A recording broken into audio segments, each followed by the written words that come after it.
We're here in New York just a few days after the 10th anniversary of 9/11. You're the pastor of hope. You minister to people all over the globe talking about hope, seeing the best in a situation. September 11th, 2001 was a very difficult situation for our country.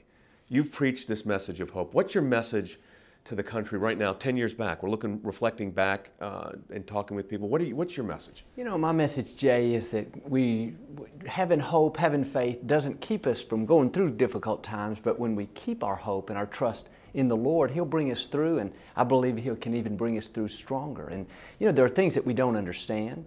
You know, I think the biggest thing is that God gives us all our own free will. Some people choose to do evil with it, but it doesn't mean that God's not still good and not still for us. And so if we don't get bitter, if we move forward, I believe we'll come out stronger. You know, it's interesting you say that because we represent a lot of families and first responders that have been through a difficult time in 10 years. But a lot of them they'll say this to me, Joel, and you're a pastor, so you can relate to this.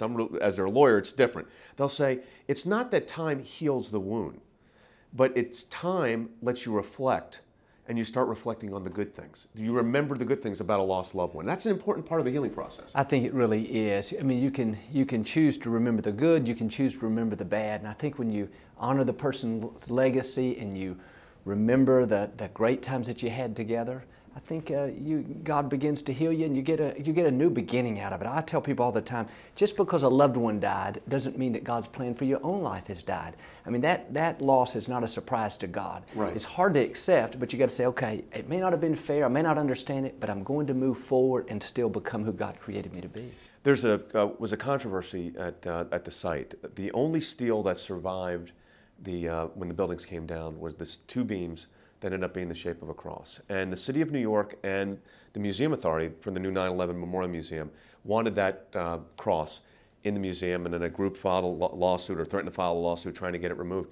And it was interesting that people of deep faith, Christian people, saw hope and solace in that. But even people that weren't particularly religious, as we would call the term, or people not deep faith, and some people with no faith at all, found hope in the symbolism of the cross. Do you find that an irony, or do you think that's just part of the gospel? You know, I believe maybe it's a part of the gospel, that, you know what, that symbol just speaks to the seed, to who we are on the inside, that, you know, the seed that the Creator put in each one of us. So I believe that it's not an accident, it's not a coincidence, and I just believe it's speaking to people.